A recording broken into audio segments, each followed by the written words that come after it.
सभी भक्तों को धन्यवाद कीर्तन में भाग लेने के लिए। अभी हम लोग मंगलाचरण करते हैं। ओम अज्ञानतिमिरान्धस्य ज्ञानाञ्जनशलाकया चक्षुरुन्मीलितं येन तस्मै श्रीगुरुवे नमः। श्रीचैतन्यमनोभीष्टं स्थापितं येन भूतले स्वयं रूप कदा मह्यं ददाति स्वपदान्तिकं।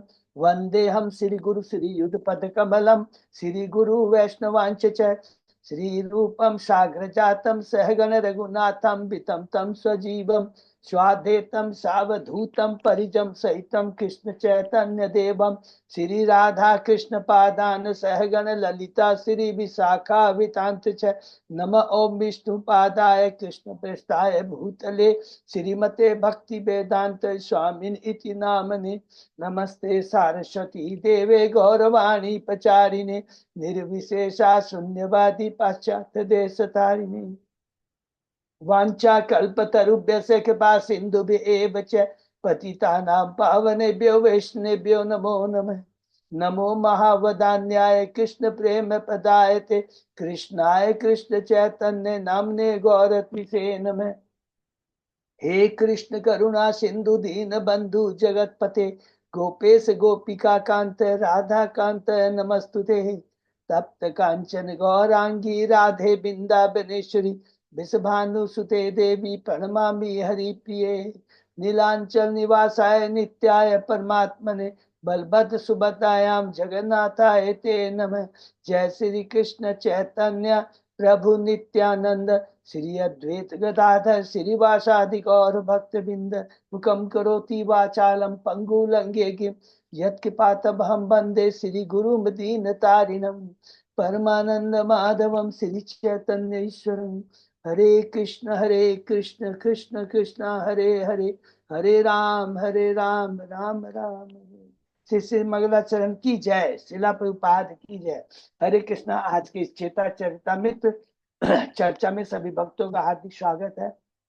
राधा माधव राधा गोविंद परम वैष्णव गुरु आचार्य की वास्तव में बहुत असीम कृपा है कि हम सब लोग भक्त लोग मिल करके चेतन चरितमृत के ऊपर चर्चा कर पा रहे हैं।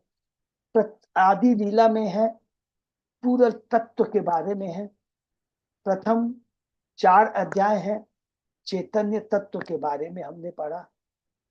उसके बाद में 5वां अध्याय है, हम लोगों ने नित्यानंद तत्व के बारे में पढ़ा। और पहला जो 4 अध्याय है उसमें हम लोग थोड़ा जरूर संक्षेप में दोहराएंगे कि जो 4 अध्याय चेतन तत्व के बारे में है उसमें प्रथम अध्याय में कृष्णराज के विराज गोस्वामी नमस्कार करते हैं। 2 नमस्कार है, साधारण नमस्कार और विशेष नमस्कार। साधारण नमस्कार है गुरु को, भक्त को, ईश्वर को, भगवान के अवतार को, भगवान के अंश प्रकाश को और भगवान की अंतरंगा शक्ति को। और इसका बहुत डिटेल में वर्णन हम लोगों ने गुरु के बारे में, भगवान के जो भक्त होते हैं, पार्षद होते हैं, साधन भक्त होते हैं, भगवान के अवतार, भगवान के शक्ति, वृंदावन की गोपियां, द्वारका की रानियां और गोकुल की लक्ष्मी, ये 3 शक्तियों के बारे में पढ़ा। अवतार के बारे में पढ़ा, अंशावतार, गुणावतार, शक्तिविश अवतार और भगवान के विलास विग्रह और प्रकाश विग्रह के बारे में हमने पढ़ा। इसके बाद में दूसरा विशेष नमस्कार नित्यानंद प्रभु को और अद्वैताचार्य को करते हैं। ये पहला अध्याय। दूसरे अध्याय में इस चैतन्य तत्व, वो तत्व बहुत, और वही तत्व देखेंगे अभी जो मायावादी के संग में जो चैतन्य महाप्रभु मायावादियों को समझा रहे हैं कि भगवान क्या है। भगवान हर, बिना भगवान के कोई चीज का अस्तित्व तो नहीं है। ये ब्रह्म ज्योति भी है, ये भगवान का शरीर से निकलने वाली, ये भी भगवान का निराकार रूप है। लेकिन वास्तविक जो भगवान का साकार रूप है वो तो गोलोक वृंदावन धाम में है और परमात्मा के रूप में हमारे हृदय में रहते हैं। ये तत्व बहुत सुंदर है जो कि अध्याय 2 के अंदर में किया। और इसकी पुष्टि भागवतम में कौन से श्लोक से, ब्रह्म संहिता के कौन से श्लोक से होती है? ईश्वर परम कृष्ण सच्चिदानंद विग्रह अनादि आदि गोविंद सर्व कारण कर।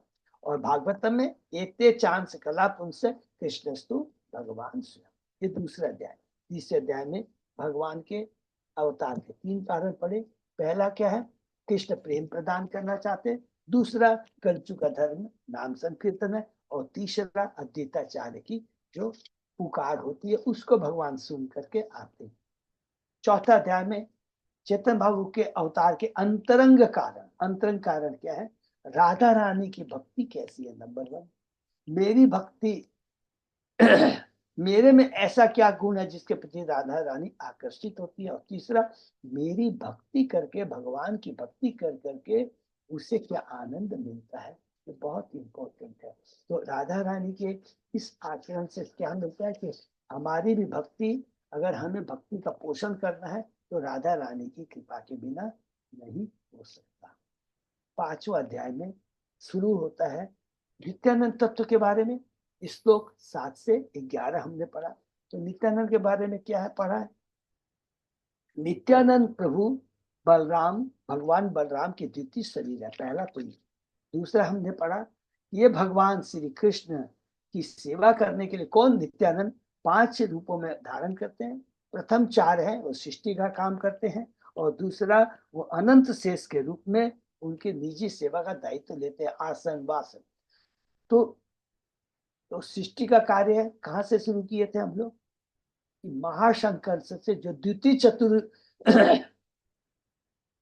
चतुर्व्यूह है, दूसरा चतुर्व्यूह कहाँ से बनता है, वो बनता है, हम लोगों ने पढ़ा था कि मूल संकर्षण से नारायण, और नारायण से फिर सब कौन आते हैं, महाविष्णु या महाशंकर्षण आते हैं, उनसे कालोदक्षाई विष्णु, कालोदक्षाई से गर्भोदक्षाई, गर्भोदक्षाई से क्षीरोदक्षाई।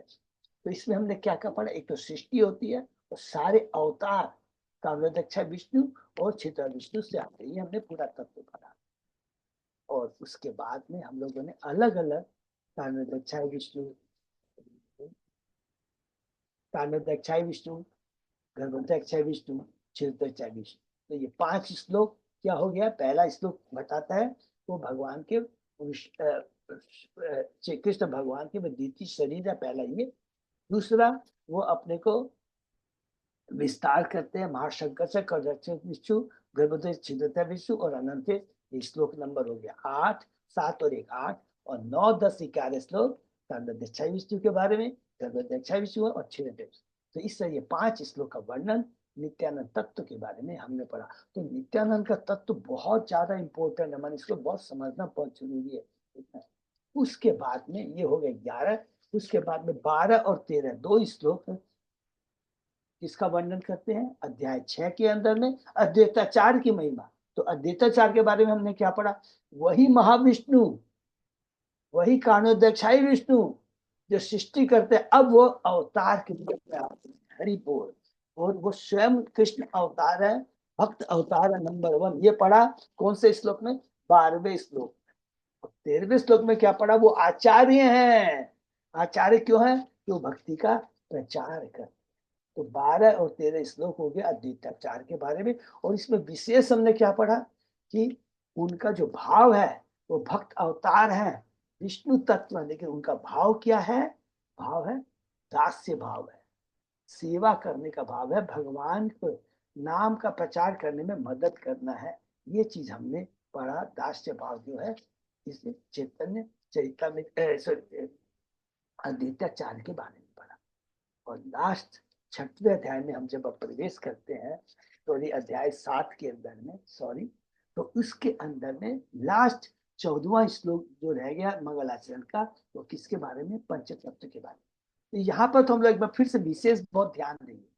पंचतत्व के बारे में तो खाली 1-2 श्लोक में ही सारी चीज बता देते हैं। क्या बता देते हैं पंचतत्व में, कि जो पंचतत्व है भगवान चैतन्य के जो 5 रूप, उसके अंदर में स्वयं चेतन महाप्रभु क्या है, वो रूप है, नित्यानंद स्वरूप है, अद्वैताचार्य भक्त अवतार है, गदाधर पंडित शक्ति है, और श्रीनिवास शुद्ध भक्त है। ये हमने पढ़ा। और इसमें से 3 जो है विष्णु तत्व है, आराध्य है, और उसमें से 2 जो बाकी है वो क्या है, सेवक तत्व, सेवक है, सेवक है, गदाधर पंडित और श्रीनिवास। ये करने के बाद में यहाँ पर स्टार्ट होता है, हम लोग ने पढ़ा कि अब ये वैसे तो नियम के हिसाब से 14वां जो श्लोक का खत्म हो गया, लेकिन कृष्णदास कविराज गोस्वामी देखिए अभी चैतन्य महाप्रभु के जन्म में भी हम लोग नहीं गए अभी तक, लेकिन वो पूरा तत्व को बताते किस लिए? लोगों को बचाने के लिए। मायावादी तत्व को, मायावादी जो सिद्धांत कितना खतरनाक होता है, इस चीज को जोर देने के लिए। आप सोचिए, सब इतना बड़ा अध्याय हो गया, 7वां अध्याय किस लिए हो गया? केवल मायावादी तत्व को समझाने के लिए। नहीं तो ये जैसे अद्वैताचार्य तत्व तो ये केवल 50-60 श्लोक में खत्म हो जाता, लेकिन 170 श्लोक है 7वें अध्याय में। क्या बताते हैं? स्टार्टिंग करते हैं 5 तत्वों के बारे में बता देंगे। वो बोलते हैं कि ये जो जो कृष्ण प्रेम है, जो कि द्वापर युग में भगवान श्री कृष्ण के काल में लॉक कर दिया गया, सबको ओपनली नहीं दिया गया था, वही कृष्ण प्रेम। और जीवन का परम लक्ष्य क्या है? कृष्ण प्रेम प्राप्त करना। ये सबसे उच्च, सबसे बड़ा परम हमारा लक्ष्य यही है। उस कृष्ण प्रेम को बिना किसी योग्यता के चैतन्य महाप्रभु ने सबसे पहले क्या किया? खुद चखा। और जब चखते हैं तो उनको और आनंद मिलता है। लेते जाते हैं, लूटते जाते हैं, लेकिन इसका एंड नहीं होता है। इसके बाद में उसको जो लॉक किया था उसको अनलॉक करके सब लोग को बिना किसी योग्यता क्वालिफिकेशन के डिस्ट्रीब्यूट करते हैं। और जब वो डिस्ट्रीब्यूट करते करते देखते हैं सभी पूरा सब लोग कृष्ण भावना भावित हो गए, लेकिन कुछ लोग, अब यहाँ पर सेकंड, कुछ लोग हैं कृष्ण भक्ति को स्वीकार नहीं करते। वो कौन कौन था? हमने पढ़ा, मायावादी, शकाम कर्मी, छद्म तांत्रिक, निंदक लोग, अभक्त लोग और निम्न श्रेणी के लोग जो थे। तो चैतन्य महाप्रभु ने कहा ये तो मेरी बात को सीरियसली नहीं लेते हैं। तो तब महाप्रभु ने क्या डिसीजन लिया? संन्यास लेने का डिसीजन लिया। ये सेकंड स्टेज। जैसे उन्होंने संन्यास लिया, सब लोग जितने भी निंदक थे, तार्किक थे, सारे के सारे सीरियस हो गए। और चैतन्य महाप्रभु ने उन सब लोगों को भगवत भक्त में बढ़ा दिया, कृष्ण भक्ति में। अब इतना करने के बाद में भी अब एक जन लोग रह गए जो कि अभी भी कृष्ण प्रेम को स्वीकार नहीं करते हैं। और वो लोग कौन है? मायावादी, बनारस के जो मायावादी हैं और जिसके हेड है प्रकाशानंद सरस्वती। तब चेतन बाबू क्या करते हैं? अब यहाँ पर चेतन बाबू की लीला देखिए। वो प्लान करते हैं कि मैं अब वृंदावन जाऊंगा। तो जब वो पुरी से वृंदावन गए हैं तो भैया बनारस गए हैं। भैया बनारस में उनके 2 भक्त हैं, कौन कौन है? चंद्रशेखर और दूसरे हैं तपन मिश्रा है। सब याद रखेंगे, बहुत सुंदर हम सीक्वेंस में जा रहे हैं। तो उस समय के जो मायावादी थे उनका मजाक उड़ाते हैं, अरे ये सन्यासी होकर के खाली नाचता गाता रहता है। चेतन बाबू कुछ नहीं बोलते। जब मथुरा घूम के आते हैं वापस बनारस, तो वहां पर उनका 2 उद्देश्य रहता है। पहला उद्देश्य तो ये है सनातन गोस्वामी को वहां पर दिव्य ज्ञान प्रदान करना, जिसका वर्णन हम लोग मध्य लीला में, मध्य लीला के अध्याय शायद 20 नंबर 21-22 होगा, 20, 21, 22 थे इसमें। रूप गोस्वामी को और सनातन गोस्वामी को शिक्षा देता। तो सनातन गोस्वामी को शिक्षा कहाँ देते हैं? यहाँ पर देते हैं बनारस में। रूप गोस्वामी को दशासन घाट में देते हैं, प्रयाग में, लेकिन यहाँ पर बनारस में देते हैं। और उस समय जब शिक्षा दे रहे थे तब वहां पर तपन मिश्रा और दोनों आके बोलते हैं, प्रभु आपके ऊपर में ये लोग इतना टोंट कसते हैं, हम लोग बर्दाश्त नहीं कर सकते हैं, इच्छा होती है कि सुसाइड कर ले। चेतन महाप्रभु की तो ऑलरेडी प्लानिंग है। हंसने लग जाते हैं। और तुरंत वहां पर एक ब्राह्मण आता है, उनको कहता है कि आप मेरे यहाँ प्रसाद लेने आइए, और भी बनारस के जितने भी सन्यासी आएंगे। तो प्रभु चेतन महाप्रभु की प्लानिंग थी। चेतन महाप्रभु वहां जाते हैं, वहां प्रकाशानंद सरस्वती सन्यासी रहती है। जैसे ही चेतन महाप्रभु वहां जाते, सबसे पहले कार्य चेतन बाबू ने क्या किया, ये बहुत इंपॉर्टेंट है। उन्होंने अपने शरीर से ब्रह्म ज्योति, करोड़ों सूर्य के, क्योंकि ब्रह्म ज्योति का क्यों उन्होंने प्रदर्शन किया? क्योंकि मायावादी, निराकारवादी उसी के प्रति आकर्षित होते हैं। शरीर छोड़ने के बाद वो ब्रह्म ज्योति में जाके मिलते हैं, सब लोग चकरा जाते हैं। प्रकाशानंद सरस्वती, सारे प्रकाशानंद सरस्वती खड़े होते हैं, उनको बुलाते हैं और अपने बीच में बैठाते हैं और कहते हैं कि आप तो सन्यासी हैं, आप वेदांत का अध्ययन क्यों नहीं करते? आप ये खाली नाच गान क्यों करते हैं?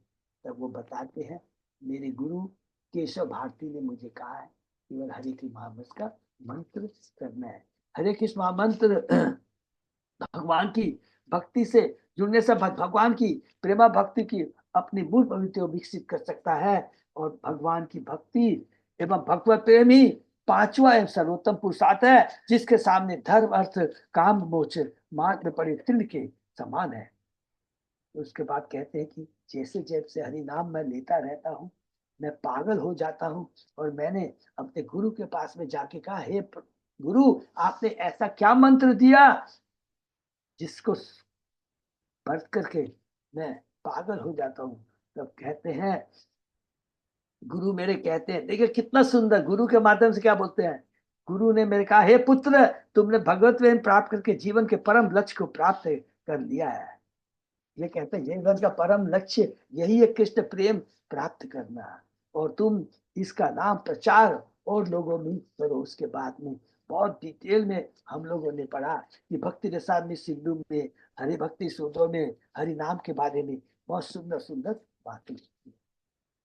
महाप्रभु की इस वाणी को सुन कर करके माया सन्यासी प्रभावित हो गए और उन्होंने कहा कि प्रिय चैतन्य महाप्रभु, यह बिल्कुल ठीक है कि जिसके ऊपर भगवान की कृपा होती है उसे ही भगवत प्रेम प्राप्त होता है, हरि बोल। किंतु अब हमारी बात, आप हरि नाम का जप करते हैं तो ठीक है, लेकिन अब हमारा दूसरा प्रश्न, पहला प्रश्न क्या है कि आप खाली हरि नाम करके कीर्तन करते रहते हो नाच। दूसरा उसका जवाब दिया। तो दूसरा वो प्रश्न करते हैं कि ठीक है, आप हरि नाम का जप करते हैं, लेकिन वेदांत दर्शन के संबंध में आप वेदांत के बारे में कुछ कहेंगे। तो यहाँ पर आकर के अब चैतन्य महाप्रभु बोलना शुरू करते हैं। वो क्या कहते हैं कि जो जो मायावाद सिद्धांत है वो कहते हैं कि जो यह मायावाद सिद्धांत है ये वास्तव में जो किसने लिखा है, स्वयं भगवान ने लिखा है। वेदांत में कोई दोष नहीं है, लेकिन वेदांत की जो व्याख्या तुम लोग करते हो, जो कि सार्वभौम प्रभु ने भी, उसको भी यही बात कहा था चेतन महाप्रभु ने, वेदांत में कोई दोष नहीं है। वेदांत में दोष क्यों नहीं है कि वेदांत स्वयं व्यास देव ने लिखा, हरि बोल। और व्यास देव कौन है, स्वयं भगवान के सकता भी अवतार है। तो वेदांत में कोई दोष नहीं है, भगवान के शब्दों में कोई त्रुटि मोह प्रवेशना कोई भी चार जो है ना, चार दोष नहीं पा जाते हैं। इसके बाद में कहते हैं, बहुत इंपॉर्टेंट बात कहते हैं कि जो शंकराचार्य हैं, जो कि समस्त वेदों की उन्होंने व्याख्या की है, वो सब गड़बड़ है। वेदांत के श्लोकों में गड़बड़ नहीं है, खाली जो व्याख्या की उसमें गड़बड़ी है। और जो ऐसी व्याख्या सुन लेता है वह विनष्ट हो जाता है। और इसके बारे में एक श्लोक हमने पढ़ा कि इसमें शंकराचार्य जी का भी कोई दोष नहीं है, क्योंकि शंकराचार्य कौन है, स्वयं शिव है। और शिव ये ऐसा क्यों करते हैं, ये भगवान का निर्देशन रहता है। भगवान के निर्देश के कारण ही वो ऐसी व्याख्या करते हैं। चेतन बाबू महादेव मायावाती से कहते हैं, प्रत्यक्ष ज्ञान के अनुसार परम सत्य श्री पुरुषोत्तम भगवान को जाना जा सकता है, जिसमें सारे आध्यात्मिक ईश्वर रहते हैं। कोई न तो उनके तुल्य है, न उनको इनसे बढ़कर है। पूर्ण पश्चात भगवान से संबंधित हर वस्तु आध्यात्मिक होती है, जिसमें उनका शरीर, उनके ऐश्वर्य साथ सभी सम्मिलित होते हैं, सारे दिव्य होते हैं। पूर्ण पश्चात भगवान आध्यात्मिक शक्तियों से युक्त है, अतः उनका शरीर, नाम, यश तथा परिकर सभी आध्यात्मिक है। फिर कहते हैं मायावादी दार्शनिक अज्ञानता बस कहते हैं कि यह सब केवल भौतिक सर्वगुण के रूपांतर है। ये बहुत खतरनाक है। तो कहते हैं शिव जी के अवतार से शंकराचार्य निर्दोष है, जो कि वे भगवान के आदेश का पालन करें। सारी बातें कौन कह रहे हैं, सारी बातें चेतन बाबू प्रकाशानंद सरस्वती व मायावादी को कह रहे हैं। कहते हैं जो व्यक्ति भगवान विष्णु के शरीर को भौतिक प्रकृति ही से बना मानता है, वह भगवान के चरणों में सबसे बड़ा अपराधी है। इससे बढ़कर पूर्ण प्रश्न भगवान का अन्य कोई निंदा नहीं है। किसको कह रहे हैं चेतन महाप्रभु, एक महान प्रकाश मायावादी को कह रहे हैं। भगवान प्रज्वलित अग्नि के समान है और सारे जीव अग्नि की छोटी छोटी चिंगारियों के समान है। ये सारी बातें कहते हैं। और इसके बाद में और आगे चेतन महाप्रभु मायावादी को क्या कहते हैं हम सुनते हैं। ये देखिए इतनी सुंदर डिटेल व्याख्या हम लोग को भाई बहुत कम मिलेगी, और इसके अंदर पूरा का पूरा प्रभुपाद जी ने अपने तात्पर्य के माध्यम से जो चैतन्य महाप्रभु कह रहे हैं मायावादी को और डिटेल में एक्सप्लेन किया। तो आगे क्या कहते हैं चैतन्य महाप्रभु हम लोग पढ़ते। ओम नमो भगवते वासुदेवाय। ओम नमो भगवते वासुदेवाय। ओम नमो भगवते वासुदेवाय। आदि लीला अध्याय 7 श्लोक नंबर 117 है। शीर्षक है चेतन भगवान चैतन्य के 5 श्लोक नंबर 117। तो कंटिन्यूस किसके बारे में है? मायावाद के बारे में। जीव तत्व शक्ति कृष्ण तत्व शक्तिमान गीता विष्णु पुराण आदि ते प्रमाण। हरि बोल। सारे जीव शक्तियां हैं, शक्तिमान नहीं। बहुत इंपॉर्टेंट, शक्तिमान तो केवल एक कृष्ण है। इसका बहुत ही स्पष्ट वर्णन भगवत गीता विष्णु पुराण तथा अन्य वैदिक साहित्य में किया गया है।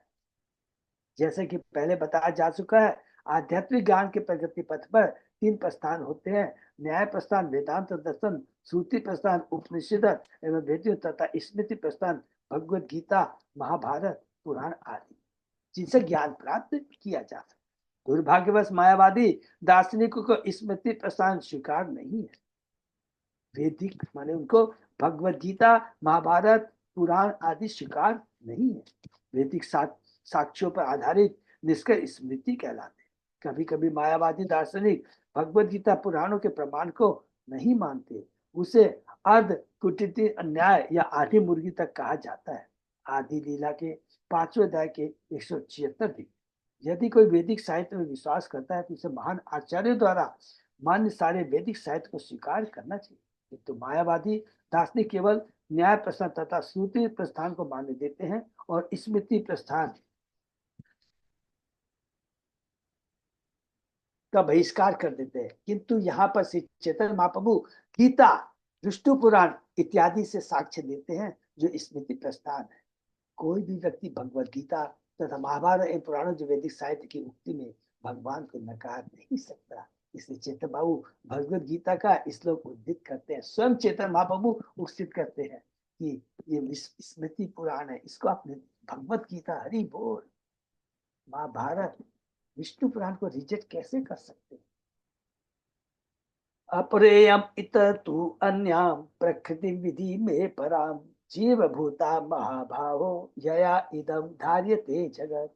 भगवद गीता का ये भाव बाबू अर्जुन, इस अपरा निकृष्ट शक्तियों के अतिरिक्त मेरी एक परा उत्कृष्ट शक्ति है। परा और अपरा, आध्यात्मिक और भौतिक, जो उन सारे तत्वों के जीव के रूप में है जो इस भौतिक निकृष्ट प्रकृति के संसाधनों का दोहन कर रहे। भगवद गीता में बताया गया कि पृथ्वी जल अग्नि वायु तथा आकाश ये 5 तत्व परम सत्य की स्थूल शक्तियां हैं। इनके अतिरिक्त 3 सूक्ष्म शक्तियां भी है तथा मन बुद्धि और मिथ्या अहंकार दोनों, लेकिन सारे के 8 भौतिक है। एक है स्थूल और 3 है सूक्ष्म। 5 है स्थूल पृथ्वी अग्नि जल वायु आकाश, और सूक्ष्म है मन बुद्धि अहंकार। क्या है थोड़ा सा रिपीट कर लेते हैं।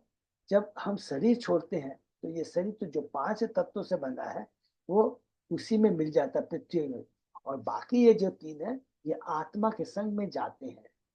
और जैसी चेतना हमारी रहती है वो रिकॉर्डर का टेप रिकॉर्डर का काम करते हैं। उसी चेतना को लेकर करके उसी स्वभाव के अनुसार से उसको जीव को दूसरा शरीर प्रदान होता है। यह है मन बुद्धि अहंकार,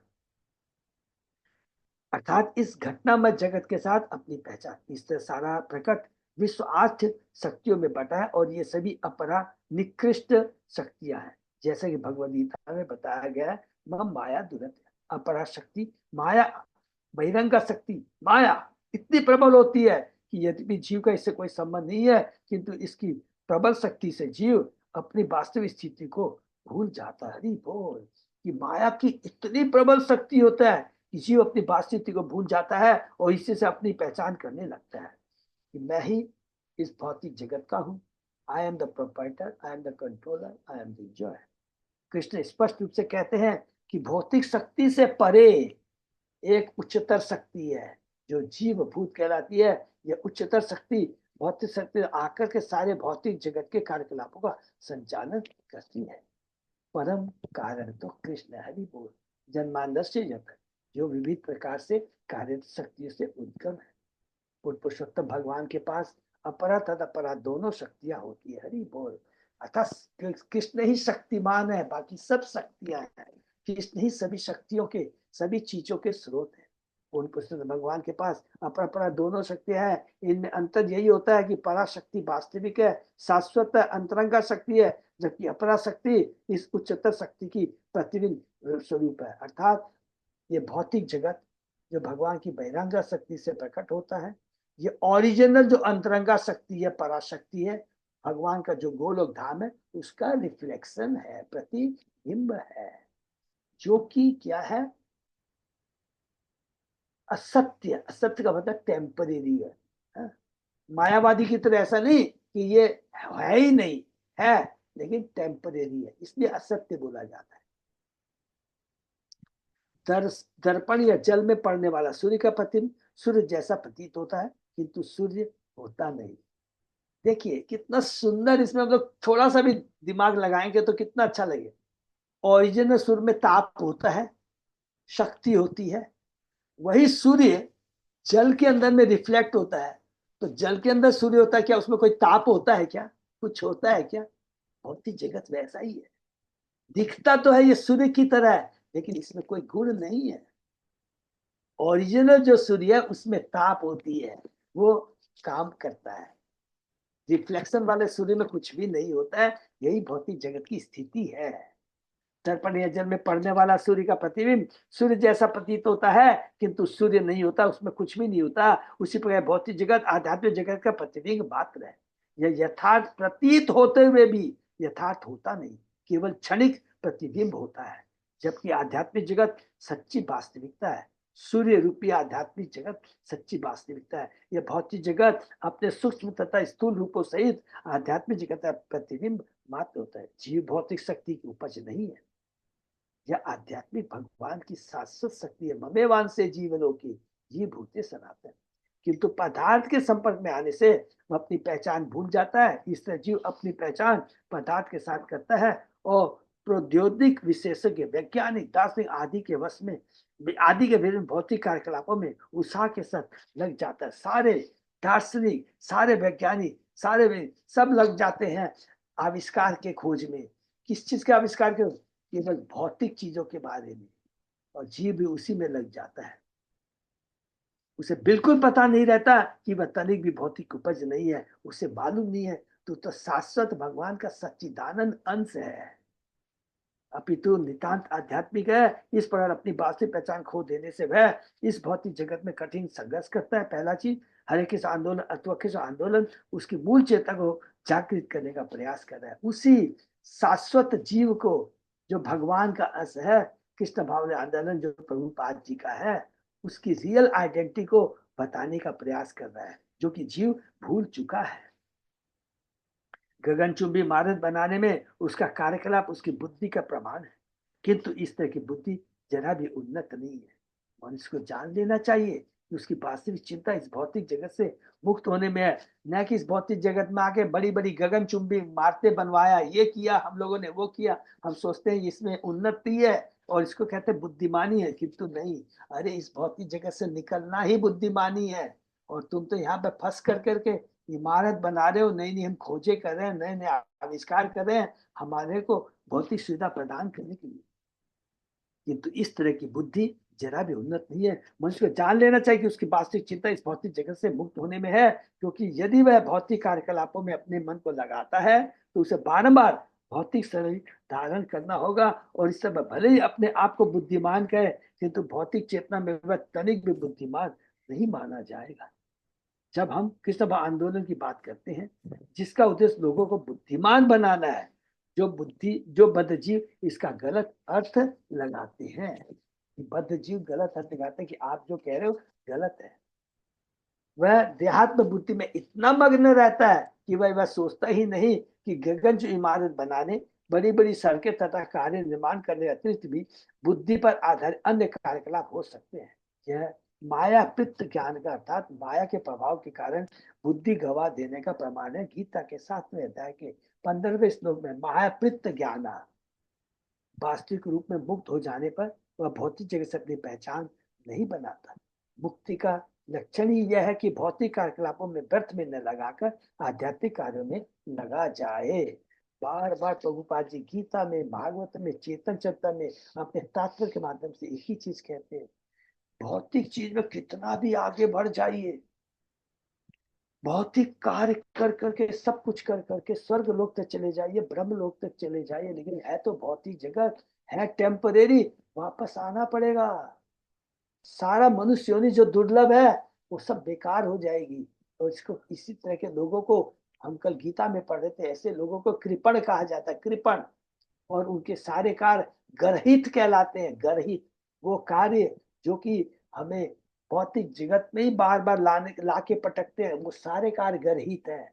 केवल जो कार्य हमें इस भौतिक जगत से छुटकारा पाने में मदद करते हैं वही कृष्णमय कार्य है, बाकी सारे कार्य गर्हित हैं। दिव्य प्रेम में सेवा करना आत्मा का आध्यात्मिक धर्म है। मायावादी दार्शनिक भौतिक धर्म तथा भौतिक कर्म तथा आध्यात्मिक कर्म को समझने में भूल करते हैं, किंतु भगवद गीता इसकी पुष्टि करती है। माम च योग अभिचारेण भक्ति योगेन सेवते सगुणान समचित्त एतान ब्रह्म भूयाय कल्पते। जो व्यक्ति शुद्ध भक्ति, अविचारी भक्ति के आध्यात्मिक कार्यों में लगा रहता है, वह तुरंत ही दिव्य पद पर उन्नति करता है और उसे ब्रह्मभूत माना जाना चाहिए, जिसका अर्थ यह है कि वह अब भौतिक जगत में नहीं अपितु आध्यात्मिक जगत में ब्रह्मभूत प्रसन्नात्मा न सोचते। ब्रह्मभूत प्रसन्न माने सिचुएशन, माने द पॉइंट वेयर 3 गुणों से ऊपर हो गया है, कोई भौतिक जगत से अब उसका कोई भी वास्ता नहीं रहता है। भक्ति तो आलोक अथवा जागृति, हरि बोल। जब कोई जीव गुरु के निर्देश में आध्यात्मिक कर्म करता है तो उसको पूर्ण ज्ञान प्राप्त हो जाता है और वह समझने लगता है कि वह ईश्वर नहीं अपितु ईश्वर का दास है। यही है रियल चेतना है, जीव स्वरूप है कृष्ण नित्य दास। जैसा कि चेतन महाप्रभु ने कहा है, चेतन मध्य के 20वें अध्याय के 108 में, जीव स्वरूप है कृष्ण नित्य दास। जीव की वास्तविक पहचान यह है कि वह परमेश्वर का सनातन सेवक है। जब तक मनुष्य को यह बोध नहीं हो जाता तब तो वह ज्ञान में पड़ा रहता है। इसकी पुष्टि भगवद गीता ने भगवान द्वारा किया। बहुना नाम जन्मनानंते ज्ञान ज्ञानवान प्रपद्यति स महात्मा सुदुर्लभ है। अनेक जन्मों तक जीवन संघर्ष तथा ज्ञान का अनुसरण करते रहने पर जब मनुष्य को वास्तविक ज्ञान होता है, देखिए दार्शनिक होते हैं, ज्ञानी होते हैं, बहुत चिंतन करते हैं, बहुत स्टडी करते हैं, लेकिन वास्तविक ज्ञान जो क्या है कि कृष्ण ही परम है, वह मेरी शरण में आता है।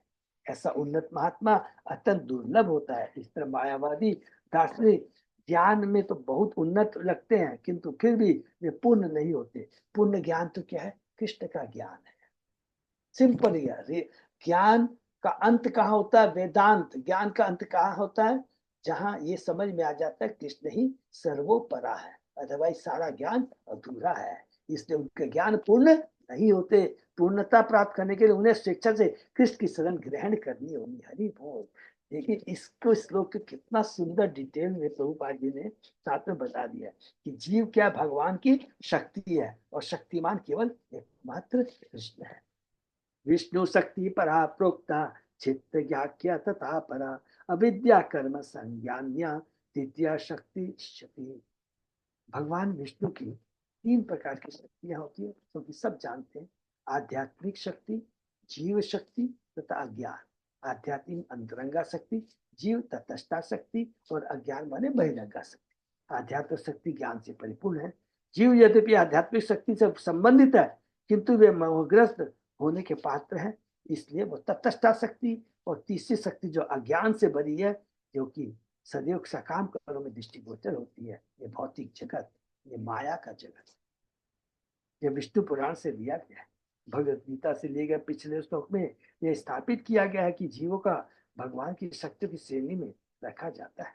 भगवान शक्तिमान है और शक्ति के अनेक प्रकार है। पराशर शक्ति देव श्रुते, विष्णु पुराण से दिए गए उपयुक्त श्लोक से भी इसकी पुष्टि होती है। शक्तियां कई प्रकार की है और सबके मालिक कौन है? कृष्ण है। और उन्हें 3 श्रेणियों में वर्गीकृत किया गया है, जिनके नाम है अंतरंगा, तटस्था तथा बहिरंगा। आध्यात्मिक शक्ति का प्राकट्य आध्यात्मिक जगत में होता है। कृष्ण के रूप, गुण, कर्म तथा परिकर सभी आध्यात्मिक है। इसकी भी पुष्टि भगवत गीता में हुई है। अजो अपि सन्मय आत्मा भूता नाम ईश्वर अपि सन प्रकृति सामजिता संभवात माया। यद्यपि मैं अजन्मा हूँ, अर्थात मेरा कोई भौतिक जन्म नहीं होता है और मेरा दिव्य शरीर कभी नष्ट नहीं होता, और यद्यपि मैं सारे जीवों का स्वामी हूँ, तो भी मैं अपनी आध्यात्मिक शक्ति से हर युग में अपने मूल दिव्य रूप में प्रकट होता हूँ। मैं जो प्रकट होता हूँ मेरा भौतिक शरीर लेकर नहीं प्रकट होता हूँ, हरि बोल। मेरा शरीर आध्यात्मिक रहता है, मेरे कर्म दिव्य होते हैं। आत्म माया आध्यात्मिक शक्ति का सूचक है। जब इस या किसी अन्य ब्रह्मांड में अवतरित होते हैं तो ऐसा अपनी आध्यात्मिक शक्ति से करते हैं। हम भौतिक शक्ति के बल पर जन्म लेते हैं, किंतु जैसा कि विष्णु पुराण के संदर्भ में कहा गया है, चित्तज्ञ अर्थात जीव आध्यात्मिक शक्ति से संबंधित है। अतः जब हम अपने आप को भौतिक शक्ति के प्रभाव से मुक्त कर लेते हैं, तब हम आध्यात्मिक जगत में प्रवेश करते हैं। भौतिक चीजों से, भौतिक के प्रति जो आकर्षण है उसको खत्म कर करके भगवान की भक्ति कर करके हम अपने ओरिजिनल घर आध्यात्मिक जगत में प्रवेश कर सकते हैं। भौतिक शक्ति अंधकार की शक्ति या आध्यात्मिक कार्यों में पूर्ण अज्ञानता की शक्ति है। भौतिक शक्ति में जीव सकाम कर्म में प्रवृत्त होता है, क्योंकि वह सोचता है कि वह भौतिक शक्ति के प्रसार से सुखी बन सकता है। यह तथ्य इस कलयुग में विशेष रूप से उजागर होता है, क्योंकि मानव समाज आध्यात्मिक प्रकृति को समझे बिना भौतिक कार्यकलापों को बढ़ावा देता है, बढ़ाता जाता है। आज के लोगों को अपनी आध्यात्मिक पहचान का लगभग लगभग कोई ज्ञान नहीं है। वे अपने आप, उनको तो यही नहीं मालूम है कि हम शरीर नहीं, हम आत्मा है। उनको तो यही नहीं मालूम है कि हम शाश्वत भगवान के अंश हैं। उनको ये नहीं मालूम है हमारा भगवान से शाश्वत रिश्ता है। हमारा ओरिजिनल घर भौतिक जगत नहीं, भगवान का घर है। वे अपने आप को भौतिक जगत तत्व से उत्पन्न मानते हैं और यह मानते हैं कि शरीर के विनाश के साथ ही हर वस्तु विनष्ट हो जाएगी। इसलिए वे इस निष्कर्ष पर पहुंचते हैं कि जब तक भौतिक इंद्रियों वाला या भौतिक शरीर है, तब तक इंद्रियों का यथा संभोग कर लिया जाए, खाओ पियो मौज उड़ाओ। नास्तिक होने के कारण उन्हें इसकी परवाह नहीं होती कि उनका कोई अगला जीवन भी है। ऐसे कार्यों को इसी श्लोक में अविद्या कर्म संज्ञा कहा गया है। भौतिक शक्ति पूर्ण पुरुषोत्तम भगवान की आध्यात्मिक शक्ति से पृथक होती है। इसलिए इसकी सृष्टि मूलतः भगवान द्वारा की गई है, लेकिन वे उसके भीतर विद्यमान नहीं रहते। भगवान ने इसकी पुष्टि भगवत गीता में इस प्रकार की है, मतस्थानी सर्वभूतानि, सारी वस्तुएं मुझ पर आश्रित है। इसे सूचित हो कि हर वस्तु भगवान की निजी शक्ति पर आश्रित है। उदाहरण, सारे लोग वायु अंतरिक्ष में टिके हैं जो कृष्ण की भिन्ना शक्ति है। भगवान भगवत गीता में कहते हैं, भूमि आपो अंधो वायु खम मनोबुद्धि एवच अहंकार इत्यप्ते में भिन्ना प्रकृति अष्टरा। पृथ्वी जल अग्नि वायु आकाश मन बुद्धि तरंग, ये 8 मेरी भिन्ना भौतिक अपरा शक्तियां हैं। भिन्ना भौतिक शक्तियां इस तरह कार्य करती है मानो स्वतंत्र, क्योंकि यहाँ यह कहा गया कि ऐसी शक्तियां वास्तविक होने पर भी स्वतंत्र नहीं है, केवल अलग की गई शक्तियां है। ये भगवान की बहिरंगा शक्ति है, स्वतंत्र नहीं है। भगवान की माया अध्यक्ष चराचरम, मेरी अध्यक्षा में ये भौतिक सृष्टि कार्य कर रही है। भगवान ने गीता में बहुत क्लियर कह दिया है, स्वतंत्र तो केवल कृष्ण है। भिन्ना शक्ति को एक व्यवहारिक उदाहरण से समझा जा सकता है। मैं डिक्टाफोन में बोलकर पुस्तक लिखता हूँ, और जब इस डिक्टाफोन को फिर से चलाया जाता है तो ऐसा लगता है कि मैं स्वयं बोल रहा हूँ, किंतु वास्तव में मैं नहीं बोल रहा होता। मैं पहली बार स्वयं बोला था, किंतु बाद में डिक्टाफोन टेप जो मुझसे अलग पृथक है, ठीक मेरी ही तरह कार्य करता है। इसी प्रकार भौतिक शक्ति मूलतः पुरुषोत्तम भगवान से उदित होती है, किंतु वह उनसे पृथक होकर कार्य करती है। यद्यपि इसके लिए शक्ति भगवान से ही प्राप्त होती है। अल्टीमेटली कंट्रोलर, उसको चलाने वाला भगवान की ही शक्ति है। भगवत गीता में यही बताया गया, माया अध्यक्ष प्रकृति सूयते सच्चा। बहुत बढ़िया श्लोक है ये कुंती पुत्र, यह भौतिक प्रकृति मेरी अध्यक्षता में कार्य करती है भाई, और यह सारे जड़ तथा चेतन जीवों को उत्पन्न करती है। पूर्ण पुरुषोत्तम भगवान की अध्यक्षता में तो उनके निर्देशन में भौतिक शक्ति इस प्रकार करती है मानो वह स्वतंत्र हो, जबकि वास्तव में वह स्वतंत्र नहीं है। हम जी सोचते हैं हम स्वतंत्र हैं, हम वास्तव में स्वतंत्र नहीं है। विष्णु पुराण से ली गई इस श्लोक में पूर्व पुरुषों में भगवान की समग्र शक्ति के तीन विभाग बताया गया, आध्यात्मिक या अंतरंगा शक्ति, तटस्था शक्ति या क्षेत्र या जीव शक्ति, तथा भौतिक शक्ति जो भगवान से भिन्न स्वतंत्र रूप से कार्य प्रतीत होती है।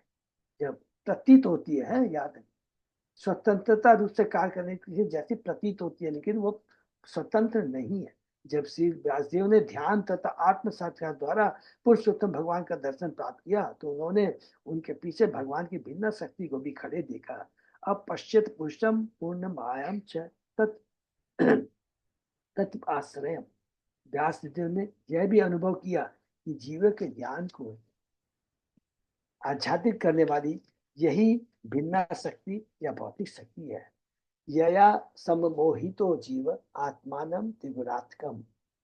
यह भिन्न भौतिक शक्ति जीवों को मोहित कर लेती है और इस प्रकार वे इसके वशीभूत होकर आध्यात्मिक श्रम कर अत्यधिक श्रम करते हैं, सॉरी, और उन्हें पता ही नहीं रहता कि वे अपने जीवन के लक्ष्य को पूरा नहीं कर रहे हैं, अपने जीवन को बेकार का नष्ट कर रहे हैं। दुर्भाग्य उनमें से अधिकांश अपने आप को शरीर समझते हैं, उनमें से अधिकांश अपने को शरीर समझते हैं। ये प्रभुपाद जी लिखते हैं, ये तो हमारा परम सौभाग्य है कि हमको नॉलेज हो गया कि हम शरीर नहीं आत्मा है। ये प्रभुपाद जी का वर्ड है, दुर्भाग्य उनमें से अधिकांश अपने आप को शरीर समझते हैं, इसलिए भौतिक इंद्रियों का अंधाधुंध भोग करना चाहते हैं, क्योंकि मृत्यु आने पर तो सब कुछ समाप्ति हो ही जाएगा। यह नास्तिक दर्शन कभी भारत में भी फैला था, जिसे कभी चाणक्य मुनि ने प्रचारित किया था। उन्होंने कहा था दृढ़म कृत्वा घृतम पीवेत, बहुत सुंदर श्लोक है, याव जीवेत सुखम जीवेत भस्मीभूतस्य देहस्य कुत पुनरागमनो भवेत। उनका मत था कि जब तक मनुष्य जीवित है, खाओ पियो मौज उड़ाओ, तब तक चक्कर घी खाएं। भारत में घी अनेक व्यंजन बनाने में मूलभूत सामग्री है, हर कोई अच्छा भोजन खाना चाहता है, इसलिए चाणक्य मुनि ने परामर्श दिया कि अधिक से अधिक घी खाया जाए। तो यह कह सकता है भाई मेरे पास तो पैसे ही नहीं है तो मैं घी कैसे करूँ, किंतु चाणक्य मुनि कहते हैं यदि तुम्हारे पास पैसे नहीं है तो मांगो, उधार लो या चोरी करो, किंतु जैसे भी हो घी प्राप्त करके जीवन का भोग करो। जो लोग आगे यह आपत्ति करते हैं कि मांगना, उधार देना, चोरी करना जैसे अनगिनत का अपराध है जिनके लिए उन्हें दोषी ठहराया जाएगा, उनके चामुंडी का उत्तर है तुम्हें उत्तरदायी नहीं ठहराया जाएगा। मरने पर जो ही तुम्हारा शरीर भस्म हो जाएगा, राख हो जाएगा, तो सब कुछ समाप्त हो जाएगा। देखिए कितनी घोलोनी, कितनी निम्न श्रेणी की चेतना है। जो इसको पढ़ेगा बोलेगा हाँ ये बहुत सही बात कह रहा है, और वो पथभ्रष्ट हो जाएगा और अगला जन्म उसको कौन सी योनि मिलेगी, पशु योनि मिलेगी। यह अज्ञान कहलाता है। भगवद गीता बताती है कि शरीर नष्ट होने से कोई मरता नहीं, न हन्यते हन्यमाने। एक शरीर से विनाश का अर्थ है दूसरा शरीर पाना। अतएव भौतिक जगत में दायित्व विहीन कार्य करना खतरनाक है। यदि हम सही ज्ञान प्राप्त कर लेंगे तो हमारे सारे कार्य बहुत सही हो जाएंगे कृष्ण के आदेश के अनुसार। यदि ऐसे पाखंडी लोगों को, इस तरह के लोगों की व्याख्या पढ़ेंगे तो मेरा हम लोगों का ये जो मनुष्य सोनी योनि, ये मनुष्य बहुत जो कि बहुत दुर्लभ है, ये खत्म हो जाएगा। खत्म का मतलब क्या हुआ, खत्म होने के बाद क्या सोचना है, क्या पशु योनि मिलेगी हमको, क्योंकि ये सारी चीज कार्य बता रहे, पशु योनि जैसी बातें कर रहे हैं। अतः भौतिक जगत में दायित्वहीन कार्य करना बहुत खतरनाक है। आत्मा तथा उसके देहांतर को जाने बिना लोग भौतिक शक्ति से आकृष्ट होकर ऐसे अनेक कार्यों में लग जाते हैं मानो केवल भौतिक ज्ञान के बल पर ही सुखी बना जा सकता है। आध्यात्मिक जगत का कोई महत्व ही नहीं है। इसलिए संपूर्ण भौतिक जगत तथा उसके कार्यकलापों को अविद्या कर्म संज्ञानिया कहा गया है। पुरुषोत्तम भगवान की इस भिन्ना शक्ति या भौतिक शक्ति के अंतर्गत कर्म करने वाले मनुष्यों के अज्ञान को दूर करने के लिए ही भगवान अवतरित होते हैं। हरि बोल। यदा यदा ही धर्म से, जिससे उन्हें आध्यात्मिक कार्यों की मूल प्रकृति का स्मरण हो सके। यदा यदा ही धर्म से गलाने, जो ही वे अपनी मूल प्रकृति से विचलित होते हैं तो ही भगवान उन्हें यह शिक्षा देने के लिए आते हैं। सर्वधर्मान परित्यज्य मामेकम शरणं व्रज। हे प्रिय जीवो, तुम सारे भौतिक कार्यकलापों का परित्याग करके अपनी सुरक्षा के लिए, अपनी आध्यात्मिक सुरक्षा के लिए, अपनी आत्मा की सुरक्षा के लिए केवल मेरी शरण में आओ, ये बहुत है। और आत्मा की सुरक्षा किसमें है? केवल भगवान के भक्तों का आश्रय लेने में, भगवान की भक्ति करने में। यह चाणवक मुनि का कथन कि मनुष्य को घी खरीद कर जीवन का आनंद भोगने के लिए भीख मांगना, उधार लेना या धन चुराना तक उचित है। ऋणम कृत्वा घृतम पीवे। इस तरह भारत के महानतम नास्तिक चाणक्य मुनि तक यह स्तुति संतुति करते हैं कि घी खाओ, मांस नहीं। कोई सोच भी नहीं सकता था कि मनुष्य बाघ या कुत्तों की तरह मांस खाए, किंतु लोग इतने गिर चुके हैं कि वे पशु बन गए हैं और ये दावा भी नहीं कर सकते, और यह दावा ही कर सकते उनके पास मानव सभ्यता भी है। हेन जीव तत्व लोवा लिखी पर तत्व आच्छन्न करी लो श्रेष्ठ ईश्वर महत्व। मायावादी दर्शन इतना गिरा हुआ है। देखिए प्रभु चेतन महाप्रभु कह रहे हैं मायावादी तो इतना गिरा हुआ है कि वह नगण्य जीवों को परम सिद्ध भगवान मानता है। दूसरी चीज देखिए, शक्ति को शक्तिमान मानता है। वो कृष्णा जीवों को परम सत्य भगवान मानता है और इस तरह परम सत्य के महिमा तथा श्रेष्ठता को अद्वैतवाद से ढक देता है। और अद्वैतवाद क्या हो गया? ईश्वर, जीव, शक्ति, भगवान की शक्तिमान, शक्ति शक्तिमान एक है। अर्थात वो शक्तिमान बोलते ही नहीं है, कुछ नहीं, बस सब कुछ एक है।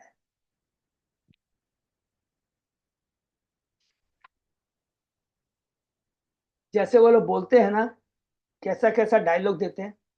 अच्छा, आप लोग को मालूम नहीं है, टीवी में आप देखते हैं कि आपको अमिताभ बच्चन दिखाई दे रहा है, लेकिन वो अमिताभ बच्चन थोड़ी है, वो तो खाली दिखाई दे रहा है। उसी तरह ये भौतिक जगत में आप हम एक दूसरे को देख रहे हैं ना, ये सब माया है, कुछ है नहीं।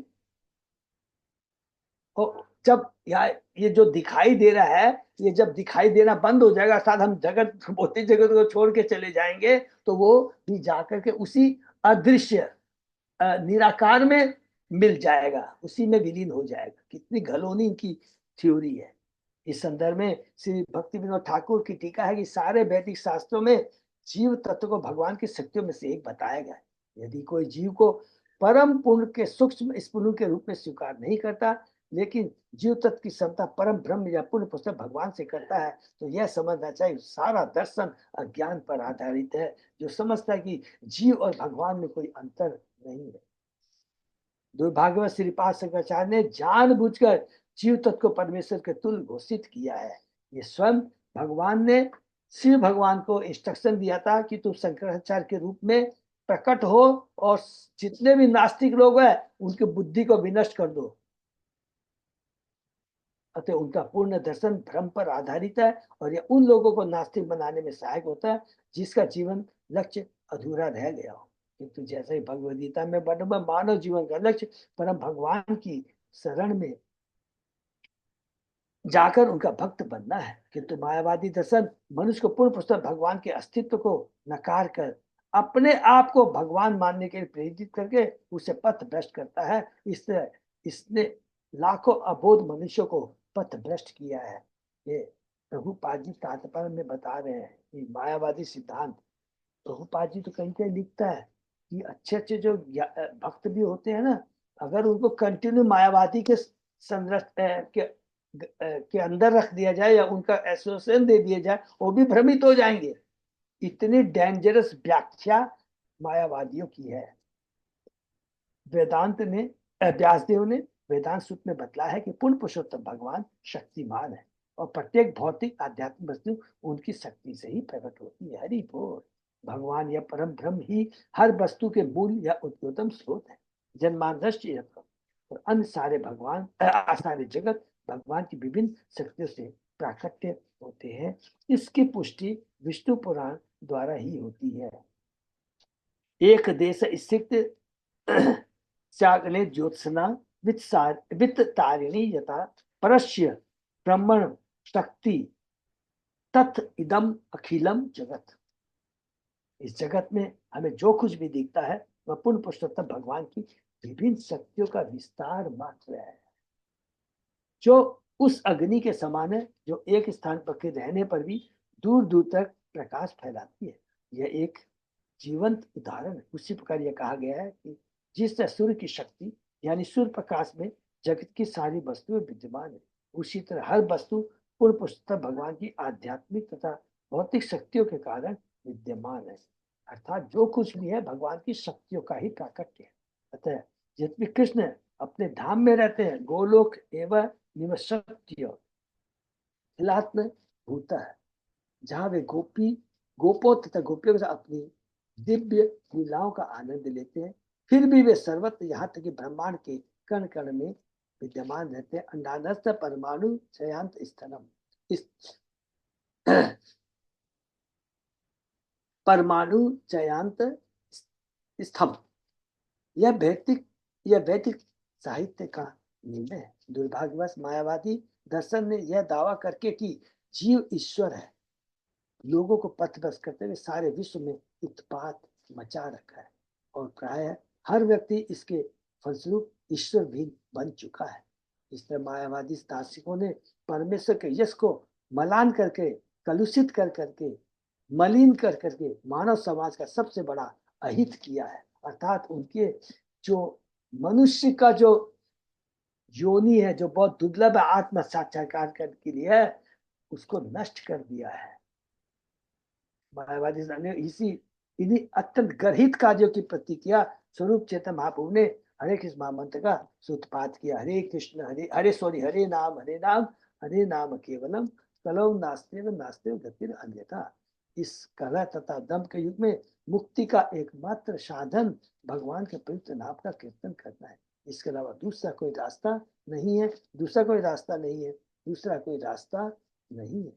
लोगों को चाहिए कि वे हरे कृष्ण महामंत्र का कीर्तन करके मात्र में लगाए करने मात्र में लगाया जाए, क्योंकि इस तरह भी क्रमशः यह समझ सकेंगे कि वे भगवान नहीं है, जैसे मायावादी शास्त्र शिक्षा देते हैं, अपितु वे भगवान के सनातक सेवक। क्योंकि मनुष्य भगवान की दिव्य सेवा में लग जाता है, जो ही मनुष्य भगवान की दिव्य सेवा में लग जाता है वह मुक्त हो जाता है। माम च योग अविचारिणे भक्ति योगेन सेवते सगुणान समति एतान ब्रह्म भूया कृति। जो पूर्णतः शक्ति भक्ति में लगा रहता है और किसी भी परिस्थिति में पतित नहीं होता, वह भौतिक प्रकृति के सारे गुणों को तुरंत पार कर करके ब्रह्म पद को प्राप्त होता है। अतः हरे कृष्ण आंदोलन या कृष्ण आंदोलन उन मूर्ख जीवों के लिए एकमात्र आशा की, जो यह सोचते हैं कि यह तो ईश्वर है ही नहीं, और यदि है तो भी तो वे निराकार है और हम भी ईश्वर है। ये भ्रांतियां अत्यंत घातक है, और इसका निराकरण करने का एकमात्र उपाय है हरे कृष्ण आंदोलन का प्रसार।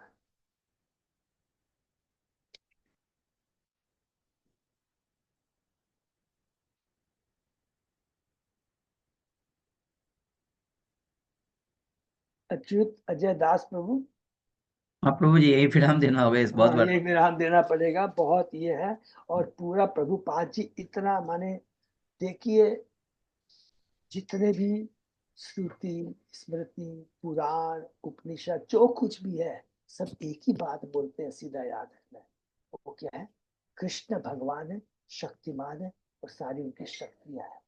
और प्रभुपाद जी ने सबसे डेंजरस पॉइंट क्या बोलते हैं कि मायावादियों के बारे में, कि उनको बड़ा दुख, माने इतना प्रभुपाद जी लिखते हैं, उनको इतनी चिंता हम बद्ध जीवों के लिए बार बार लाखों बार रिपीट करते हैं, क्या हम शक्ति हैं, कृष्ण शक्तिमान है।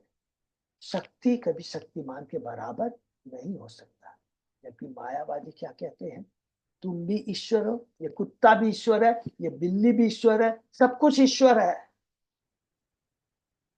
और दूसरी बात कहते हैं, ये दिखाई दे रहा है ना, वास्तविक में नहीं है, केवल ये माया है। तो एक जन ने, प्रभुपाद जी ऐसा सुनने में आता है, मैं कहीं पढ़ा तो नहीं, कि प्रभुपाद जी ने एक मायावादी को जोर से थप्पड़ मारा। थप्पड़ मारा तो बोला तुमने मेरे क्यों मारा? बोला तुम ही तो बोला सब कुछ माया है, तो खाली दिखता है। तो प्रभुपाद जी बहुत सुंदर सुंदर तरीके से बहुत कुछ करते थे। एकमात्र हम लोग पर बहुत बड़ी कृपा है प्रभुपाद जी, आज हमने देखिए केवल 3-4 श्लोक कंप्लीट किए हैं, 3-4-5 श्लोक कंप्लीट, लेकिन इतना इम्पोर्टेंट चीज है प्रभुपाद जी का तात्पर्य, इसको ये और बहुत मुश्किल है कहीं मिलना। इसलिए हमारे को इंस्ट्रक्शन क्या है, कभी भी मायावादियों से तर्क मत लीजिएगा। जितने ब्रह्म कुमारी होते हैं, मायावादी होते हैं, निरंकारवादी, कृपा करके उनसे तर्क करने का प्रयत्न मत कीजिएगा। ये तो प्रभुपाद जी हैं, ये तो चेतन महाप्रभु, ये तो स्वयं भगवान है। अरे ये तो प्रभुपाद जी है, भगवान के सक्तावेश अवतार हैं। वो जा करके इनको फेस कर रहे हैं। हम बच्चों के लिए उनके वही परिवर्तन कर सकते हैं, और हम घुस जाएंगे तो हम भी मायावादी हो जाएंगे। वो इतना ऐसा तर्क देते हैं। तो यही पर यही चीज बोलना चाहते हैं कि देखिए 50 श्लोक से, इस श्लोक नंबर 108 से शायद कितना उसके पहले से शुरू किया गया है। मायावादी के बारे में जब बोलना शुरू कर रहे हैं, मोस्ट प्रोबेबली 101 या 2 श्लोक से शुरू है, अंत तक यही चलता रहेगा पूरा मायावादी के लिए। ये कृष्णदास कविराज गोस्वामी की बहुत बड़ी हमारे ऊपर कृपा है, सब कुछ। और उसके बाद में वही प्रकाशानंद सरस्वती, वही सार्वभौम, जो कि मायावादी, कठोर मायावादी है, चेतन महाप्रभु के परम भक्त बन जाते हैं। ये होता है दूसरी शिक्षा, शुद्ध भक्तों का संघ का प्रभाव। यदि रियल में शुद्ध भक्त का संग हम करेंगे, आप देखेंगे हमारी चेतना में बहुत परिवर्तन आ जाएगा, धीरे धीरे आएगा। और हम लोगों में आ रहा है, हम लोग एक दूसरे का संग कर रहे हैं, हम लोग कर रहे हैं, हम कोई पाखंडी बातें नहीं कर रहे हैं। क्यों?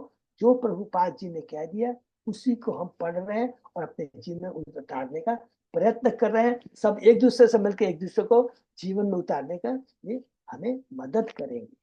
यही जीवन का लक्ष्य है। जीवन धन्य हो जाएगा, किसी समय भी प्राण चले जाए कोई बात नहीं है, लेकिन याद रखें कि सेटिस्फेक्शन है कि हर दिन हमने भगवान के शुद्ध भक्तों की वाणी का हम लोगों ने श्रवण कीर्तन स्मरण किया।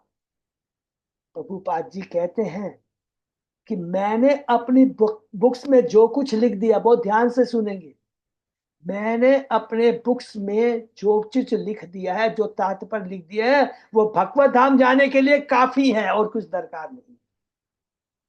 इससे बड़ी बात ये प्रभुपाद जी नहीं कही, तो हमको इधर उधर नहीं जाना है। हरे कृष्णा। प्रभु प्रभु जी, चैतन्य महाप्रभु ने, प्रभुपाद जी ने कितनी भर्त्सना की है मायावादियों के लिए। सब समय एक ही बात आती है कि मायावादियों से बचिए, मायावादियों से माता जी चेतन महाप्रभु कह रहे हैं, क्या क्या लिखा है, उसका सर्वनाश हो जाएगा। जो मायावादी सिद्धांत को और कोई नहीं कह रहा है, प्रभु भगवान स्वयं कह रहे हैं। तो इसलिए बहुत संभल के रहना है कि जो जीव और भगवान को एक मानता है, जो भगवान को निराकार मानता है, भगवान की शक्तियों को भौतिक मानता है, सोचिए, जो कि नष्ट हो जाएगी, खत्म हो जाएगी, कुछ नहीं है। सोचिए हमारा जीवन क्या हो जाएगा। ये मनुष्य योनि वास्तव में आत्मा का हनन, आत्मा का हत्या करने वाला होगा। ये से अभी तो बहुत बड़ी कृपा है। और ये खाली श्लोक से इतना नहीं समझ में आएगा, जो कि चेतन महाप्रभु की ये जो टिप्पणी है, थ्योरी, इससे समझ में आ रहा है, तात्पर्य इससे जो समझ में आ रहा है, बहुत इंपॉर्टेंट। कई चीजें तो हमारे माथे से ऊपर से चली जाएगी, इसलिए कि जो बोलना चाह रहे हैं उसको हमको समझ लेना अच्छे से। हरे कृष्ण। राम। हरे कृष्णा प्रभु जी। हाँ प्रभु जी। हाँ प्रभु जी। और ये मायावादी लोग भगवान कृष्ण को भी मतलब कम करके दिखाते हैं, उनको पूर्ण भगवान नहीं मानते हैं। वो कहते हैं ब्रह्म ही सब कुछ है, कृष्ण तो माया के अधीन है, और मतलब कृष्ण को छोटा करके दिखाते हैं, अर्थात कृष्ण से द्वेष करते हैं। और इसलिए कहा गया कि जो भगवान से जो द्वेष करता है उससे दूर रहो। जो हिंसा मतलब द्वेष ही समझिए जो करता है उससे बचना चाहिए। मायावादी लोग इतना अपराध करते हैं, इसलिए कहते हैं मायावादी कृष्ण अपराधी। कृष्ण हरि बोल, बहुत बहुत धन्यवाद प्रभु। और इसीलिए प्रभु देखिए, हम लोग में प्रभु पाजी ने अपने तात्पर्य भाषा से माने लगता है डर पैदा कर दिया। डर नहीं, हमको कितना अलर्ट कर दिया है, कितना अलर्ट कर दिया है, दूर दूर तक उनका हमें संग नहीं करना चाहिए। और एक जगह प्रभुपाद ने जब लिखा है कि माने वो ये बोलना चाहते हैं कि मायावादी जैसों को उत्तर देने में के लिए क्या है, परम कृष्ण के जो आचार्य होते हैं, जैसे हम लोग पढ़ेंगे रामानुचार्य, मध्वाचार्य, इन लोगों ने पूरी पूरी मायावादियों की एकदम टांग मरोड़ दी है, जिसको बोलते हैं वही। तो हम लोग को उन्हीं की शरण में जाना है।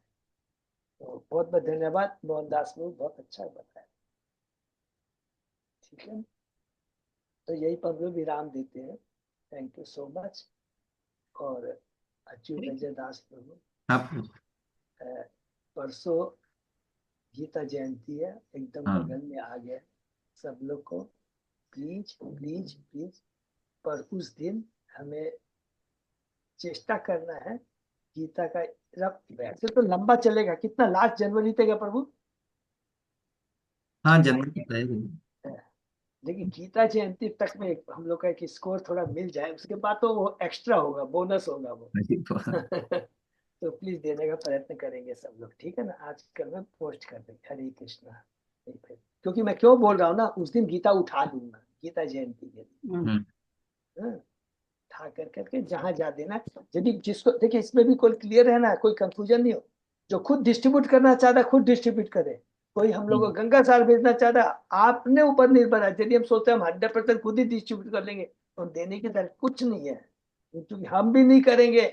हम लेकिन उसके बाद में जो करना चाह रहा है उसको भी उसका फायदा नहीं उठाएंगे, तो ये उचित नहीं होगा। ठीक है, तो जरूर से दे दे। हरे कृष्णा। हरे कृष्ण प्रभु जी। नेचुरल सिटी से प्रभु जी 70 गीता जी का वो कर दीजिएगा।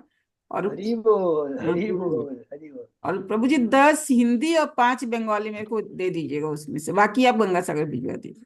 अरे 56 मिनट। हरि बोल। चलिए, हरि बोल। संतोष माता जी की जय। हरि बोल। अच्युत अजय दास प्रभु की जय। हरि बोल। इसी तरह औरों को कल और भी परसों प्रोत्साहित। प्रभु क्लास नहीं करेंगे अपने। हाँ हाँ परसों प्रभु। क्लास में गीता। अच्छा अच्छा, वही याद दिला दे प्रभु, थैंक यू। हम्म। कल परसों, अच्छा कल का तो आप भागवतम का आप थोड़ा व्हाट्सएप दे दीजिएगा। कल परसों 2 दिन क्लास नहीं। हम्म। ठीक है। हरे कृष्ण। हरे कृष्ण भक्त, बहुत बहुत धन्यवाद। आज का सेशन ये विराम देते हैं, फिर बृहस्पतिवार को सुबह 7 बजे। हरि बोल।